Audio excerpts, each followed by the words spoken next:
कि एआईएम के कुछ लोग छोड़ के यही कह के गए थे ना कि बहुत विकास होगा, हमें मंत्रालय मिल जाएगा, बड़ी बड़ी चीजें मिल जाएगी। कोई सुनता नहीं है। अरे सुनने के बाद आपने क्या किया? आप बताइए कि सुनने के बाद इन्होंने क्या किया? ये जो 4 लोग छोड़कर गए, कोई एक चीज बता दे जो उन्होंने सीमांचल के लिए लेके आए। यहाँ तस्लीमुद्दीन साहब को सीमांचल में कौन नहीं जानता? उनके 2 लड़के, दोनों भाइयों के अंदर लड़ाई फसाद करवा दिया। एक का टिकट काट के दूसरे को दे देते हैं, दूसरे का टिकट काट के एक को दे देते हैं। ऐसी सूरत में मुसलमानों की लीडरशिप को बढ़ाना नहीं चाहते। शहाबुद्दीन की जिंदगी देख ली है, जिन्होंने आखिरी वक्त तक लॉयल्टी पेश की लालू प्रसाद को। उस आदमी की क्या की? उस बेवा को दर दर भटकने के लिए छोड़ दिया और उसके खिलाफ अपना कैंडिडेट खड़ा कर दिया। जब मौका मिला आरजेडी को हुकूमत में जाने का, तो उन्होंने अकेले डिप्टी सीएम बनना पसंद किया, क्योंकि नीतीश कुमार का और लोगों का ये प्रेशर था कि आपको एक मुसलमान भी डिप्टी सीएम बनाना चाहिए। उन्होंने मुसलमान को डिप्टी सीएम बनाने से इनकार कर दिया। आज जिस आदमी को वो अपना अध्यक्ष चुने हैं, आप जानिए उसका क्या कंट्रीब्यूशन रहा है, उसकी कौम कितनी वोट करती रही है आरजेडी को, उसने आरजेडी के लिए क्या किया है। 98% मुसलमान आरजेडी को वोट करती रही है, और आपको ना अध्यक्ष बनाया जाता है, न विधानसभा के टिकट दिए जाते हैं, ना आपको लोकसभा का टिकट दिया जाता है। फातमी भाई हम लोग के सीनियर रहे हैं अलीगढ़ मुस्लिम यूनिवर्सिटी में, अपने दौर के स्टूडेंट यूनियन के प्रेसिडेंट भी हैं, सेक्रेटरी रहे, अपनी एक मजबूत पकड़ रखते हैं। वो आदमी हमेशा से एक जगह से सियासत करता रहा, उसको वहाँ दरभंगा से हटा के मधुबनी दे दिया, ताकि वहाँ से एक यादव के खिलाफ उनको टिकट दे दिया, ताकि यादवों का वोट मुंतशिर हो जाए और ये हार जाए। इरफान भाई, आप बेसिकली कोचाधामन से हैं और किशनगंज की राजनीति को बहुत करीब से भी देखे हैं। आपसे ये जानने की कोशिश करेंगे कि जब भी चुनाव आता है तो कहीं ना कहीं यहाँ के जो लोग हैं सीमांचल के, खासकर किशनगंज की बात कर रहे हैं, ये एक जिम्मेदारी मिल जाती है उनके कंधों पर कि सरकार बनाना है और भाजपा को रोकना है।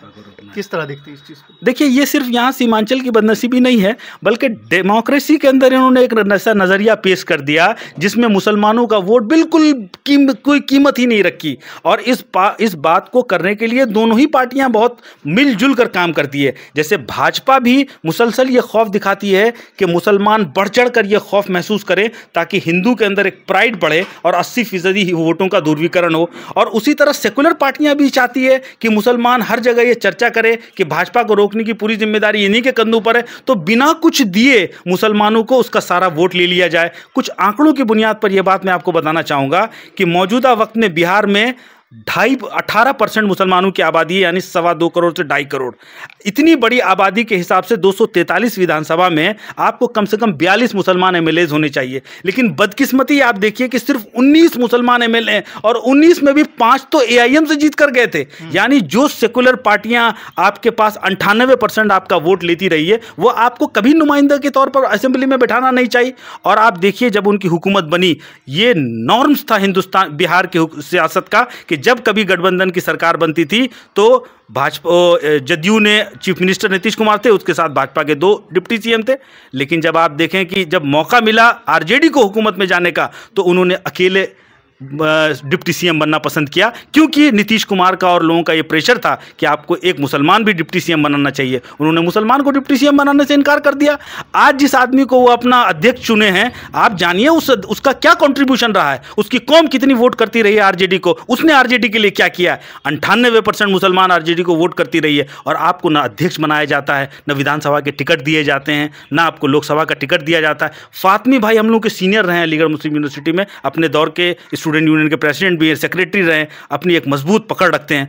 वो आदमी हमेशा से एक जगह से सियासत करता रहा, उसको वहाँ दरभंगा से हटा के मधुबनी दे दिया, ताकि वहाँ से एक यादव के खिलाफ उनको टिकट दे दिया, ताकि यादवों का वोट मुंतशिर हो जाए और ये हार जाए। तो शहाबुद्दीन की जिंदगी देख ली है, जिन्होंने आखिरी वक्त तक लॉयल्टी पेश की लालू प्रसाद को। उस आदमी की क्या की? उस बेवा को दर दर भटकने के लिए छोड़ दिया और उसके खिलाफ अपना कैंडिडेट खड़ा कर दिया।